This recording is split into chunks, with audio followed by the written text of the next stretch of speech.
After Obinna started visiting the silent woman everyone in the village feared, his life began to change in ways nobody could explain. But what people didn't know was that every time he left her, something terrible followed him back. Obinna was not always like this. There was a time people called his name with respect. There was a time his father's compound was full of laughter. There was a time his future looked bright. But all that ended the day his father died. Everything scattered, like dry leaves in harmattan wind. His uncles came like vultures. Before the burial ended, they had already started sharing his father's land. This one belongs to me. I will take this side. What does this small boy know? Obinna stood there, watching. No voice, no power, no help. They took everything, even the small savings his father kept. His mother cried, begged, knelt, but nobody listened.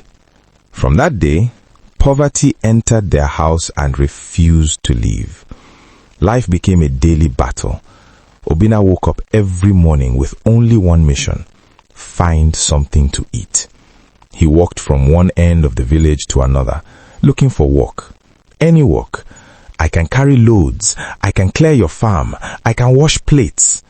Sometimes he even said, "Don't pay me, just give me food." But the answers were always the same. Come back another time. We don't need anyone. Go away. Each word cut deep, like a knife slowly entering his chest. Some days he didn't eat at all. He would lie on the floor at night staring into darkness, his stomach empty, his body weak, his mind heavy. But the worst pain was not hunger. It was rejection. There was one thing Obinna never lost interest in: women. Beautiful women. Whenever they passed, he looked, not with pride, but with longing. But they never looked back. Some ignored him like he didn't exist. Some laughed. Some insulted him openly. Look at him. Is this one even serious? Go and find your life first. Those words, they broke something inside him. Still, he tried. Any small money he managed to get, he would carry it and give it to a woman, hoping, maybe this one will accept me. But they always rejected him. Keep your money. I am not interested. Each rejection added weight to his heart. Until one day, something changed. That evening, Obinna was walking without direction. His legs were moving, but his mind was far away. Then he saw her. She was sitting alone near an abandoned hut at the edge of the village, silent, still, watching nothing. People avoided that place. Children didn't go near it. Even adults spoke in whispers about her. Her name was Adeaze, but nobody called her that anymore. To them, she was just the cursed woman. Some said she lost her mind. Some said a spirit was living inside her. Some said any man who touched her would never be the same again. But as Obinna looked at her, he saw something different. She wasn't shouting. She wasn't dirty. She wasn't chasing people. She just sat there, silent, calm, and strangely beautiful. Obinna stopped walking. His heart began to beat faster. What kind of beauty is this? He whispered. Then a thought entered his mind, a dangerous thought. If nobody wants me, maybe she will. That night, Obinna could not sleep. He kept thinking about her, her face, her silence, her loneliness. The next morning, he made a decision. He would go back, but he couldn't go empty-handed. That day, luck found him. A man called him to help clear a small piece of land. Obinna walked under the hot sun from morning till evening. His body ached, his hands shook, but he didn't complain. At the end of the day, the man gave him money. Small money, but to Obinna, it meant everything. His stomach was burning with hunger. He hadn't eaten all day. But instead of going to buy food, he turned towards the market. He bought bread and a small bottle of drink. Then he walked straight to her. Adeaze was sitting in the same spot, silent, still. Obinna stood at a distance. His heart was pounding. What if she attacks me? What if people are right? He took a deep breath. Then slowly, he walked closer. Adeaze, he called softly. No response. He moved closer again. I brought something for you. He stretched his hand forward. For a moment, nothing happened. Then slowly, she looked up. Their eyes met. Obinna froze. Her eyes were not empty. They were deep, like they were hiding something. She reached out, collected the bread, and began to eat, quietly, hungrily. Obinna stood there, watching. Something about that moment felt strange, but also peaceful. When she finished eating, she looked at him again, long, silent. That was the moment everything changed. The next morning, Obinna woke up early. For no reason, he stepped outside and immediately someone called him. Obinna, he turned. It was a man from the next compound. I have work for you. Obinna blinked. Work? Just like that? He followed the man, finished the job, got paid. Before he could even rest, another person called him. Then another. Then another. By evening, Obinna had made more money than he had seen in months. He sat down, confused. How is this happening? But deep inside is something whispered to him. Go back to her. The next day, Obinna returned to Adeaze, this time with more food. She accepted it again, silently. And that night, something happened between them. Something hidden. Something no one saw. But after that night, everything changed faster. Jobs started coming daily. Money increased. People who once ignored him now greeted him. Obinna, good morning. Obinna, how far? Even women started smiling at him. The same women who once insulted him. Obinna's life was rising fast. Too fast. And he didn't understand why. But he didn't question it. He just kept going back, again and again. He didn't even know why he said it. He brought out the small food he had managed to buy. She collected it, ate quietly. That night, he stayed with her again. The next morning, Obinna stepped outside. And just like before, Obinna! Someone called him.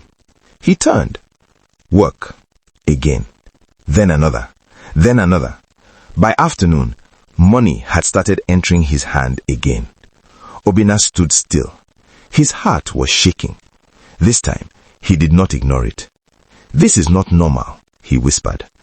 Obinna became careful, very careful. He decided to test something. For 3 days, he kept visiting Adeaze. Work kept coming, money increased. Then suddenly, he stopped going, just to be sure. 2 days later, everything stopped again. No work, no money, silence. Fear entered him. This time, it was clear. No confusion, no doubt. Obinna held his head. My life, he said slowly, is tied to this woman. From that day, Obinna changed. He no longer saw Adeaze as just a woman. She became his connection to survival, his key to life. He started visiting her regularly, not once, not twice, but often. Each time he went, he carried something, food, drinks, anything. And each time he left, his life moved forward, faster, stronger. Money began to flow like water. He stopped doing small jobs. Now he handled bigger work. People started calling him Boss Obinna. He opened a small business, then another. Doors opened easily for him. Things worked out without struggle. It was as if something unseen was pushing him forward. But once again, pride returned, stronger this time. Obinna stood in front of his new shop one day, looking at everything he had built. He smiled. I have made it, he said. His mind went to Adeaze again, but this time His expression changed. How long will I continue like this? He asked himself. Am I not a complete man now? I have money, respect. Why should I keep going back there? Slowly, he started reducing his visits. Once a week, then once in 2 weeks, then nothing. At first, nothing happened. His money remained. His business continued. Obinna relaxed. Nothing will happen, he said confidently. I have passed that level. But life was only waiting. Weeks later, problems started. Small ones. Customers stopped coming. Goods began to spoil. Money started reducing. Then one business failed. Then another. Obinna tried to fix things, but nothing worked. Everything he touched collapsed. Fear returned, but this time stronger, darker, deeper. Obinna sat alone in his room, quiet, still. The house was big, beautiful, but empty. His businesses were falling, his money was reducing, but for the first time, that was not what troubled him most. Something else was missing, something he could not explain. He stood up slowly, walked to the window, and looked outside. His mind went back to her, Adaeze. The way she sat quietly, the way she looked at him without speaking, the strange peace he always felt around her. Obinna held his chest. Why do I feel like this, he whispered. This is not about money anymore. That was when the truth began to rise inside him. Slowly, painfully, I miss her. The next morning, Obinna did not wait. He drove straight to the edge of the village, to her hut. His heart was beating fast. But when he got there, he stopped. The place was empty. The hut was gone. Obinna frowned. He walked closer, looked around. Nothing. No sign of her. No sign that anyone had ever lived there. Fear entered his heart. He began to ask people, have you seen the woman that stays here? But they shook their heads. Which woman? No one lives there. Obinna's confusion grew. How is that possible? He asked himself. I have been coming here for months. His chest tightened. For the first time, he felt afraid of losing her. Not because of money, but because of something deeper. Days passed. Obinna kept going back. Morning, afternoon, even night. Sitting there, waiting, hoping. But she never came. He stopped eating well. He stopped caring about his business. Everything around him began to fade. One evening, he sat on the bare ground and placed his head in his hands. I don't care about the money anymore, he said slowly. I just want to see her. Tears gathered in his eyes. I just want Adaeze. That was the moment it became clear. Not confusion, not need, not survival. Love. Pure, simple, deep love. That evening, as the sun was going down, a soft voice called his name. Obinna. He froze. Slowly, he lifted his head. His heart skipped. She was standing there, Adaeze, alive, calm, looking at him. Obinna stood up quickly, his eyes wide. Adaeze? He rushed towards her, held her tightly. I have been looking for you everywhere. But as he pulled back, something felt different. She looked at him, confused. Who are you? She asked softly. Obinna froze. The words hit him like thunder. Who am I? Adaeze stepped back slowly, looking around like someone seeing the world for the first time. Where am I? She asked.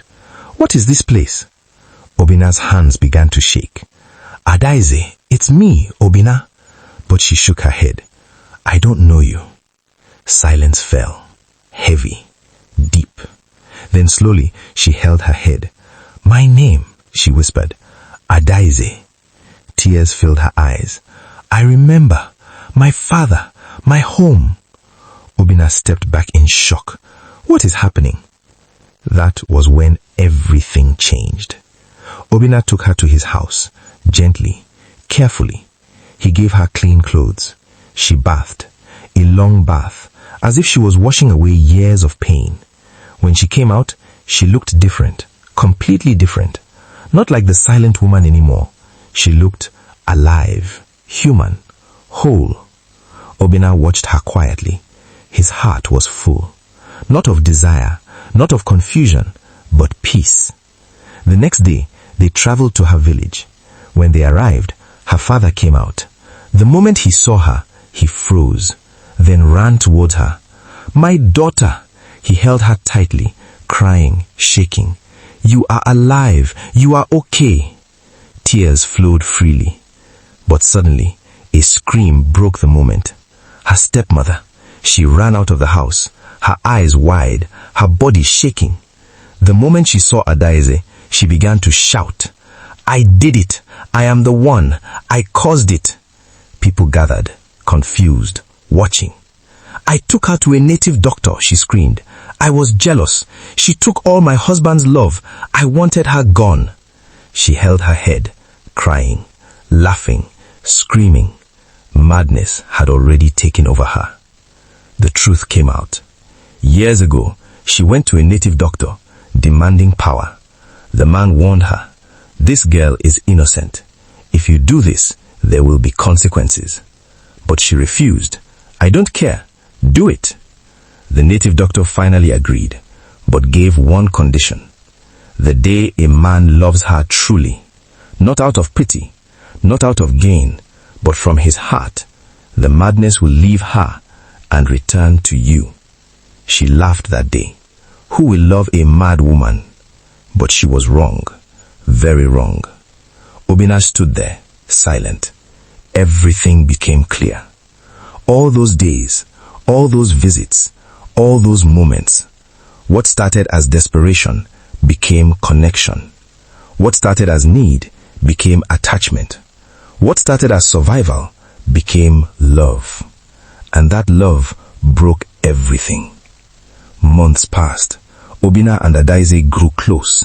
This time, not in silence, but in understanding, in peace, in truth. One evening, Obinna looked at her. "I want to marry you," he said. Adaeze smiled softly. "Yes," she replied. Her father blessed them with tears of joy. Their wedding was simple, but full of meaning. No noise, no pride, just love. A year later, they had a child, a baby boy. Obinna carried him one night, looking at his face, smiling. For the first time in many years, his heart was complete. Not because of money, not because of success, but because he had found something greater. Love, peace, family. The man who once walked the streets asking, "Why is my life like this?" finally understood something simple. Sometimes, what looks like shame is hiding your blessing. And sometimes, love comes in a form the world will never accept. But if your heart sees it, everything can change.